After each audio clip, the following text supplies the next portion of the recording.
कराची में गुल प्लाजा में लगने वाली आग बुझाई नहीं जा सकी। मरने वालों की तादाद 6 तक पहुंच गई है। मलबे के नीचे से फायर फाइटर फुरकान की लाश मिल गई है।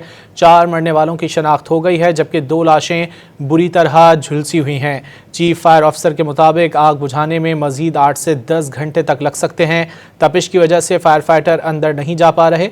इमारत भी इंतहाई खस्ता हाल हो चुकी है और पीछे के 2 हिस्से गिर चुके हैं।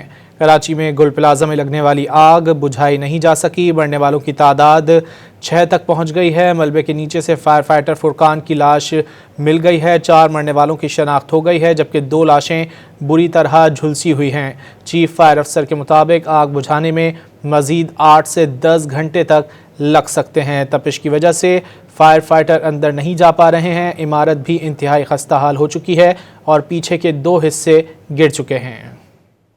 कराची में गुल प्लाजा में लगने वाली आग बुझाई नहीं जा सकी। मरने वालों की तादाद 6 तक पहुंच गई है। मलबे के नीचे से फायर फाइटर फुरकान की लाश मिल गई है। 4 मरने वालों की शनाख्त हो गई है, जबकि 2 लाशें बुरी तरह झुलसी हुई हैं। चीफ फायर ऑफिसर के मुताबिक आग बुझाने में मजीद 8 से 10 घंटे तक लग सकते हैं। तपिश की वजह से फायर फाइटर अंदर नहीं जा पा रहे।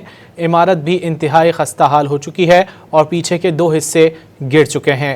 कराची में गुल प्लाजा में लगने वाली आग बुझाई नहीं जा सकी। मरने वालों की तादाद 6 तक पहुंच गई है। मलबे के नीचे से फायर फाइटर फुरकान की लाश मिल गई है। 4 मरने वालों की शनाख्त हो गई है, जबकि 2 लाशें बुरी तरह झुलसी हुई हैं। चीफ फायर अफसर के मुताबिक आग बुझाने में मजीद 8 से 10 घंटे तक लग सकते हैं। तपिश की वजह से फायर फाइटर अंदर नहीं जा पा रहे हैं। इमारत भी इंतहाई खस्ता हाल हो चुकी है और पीछे के 2 हिस्से गिर चुके हैं।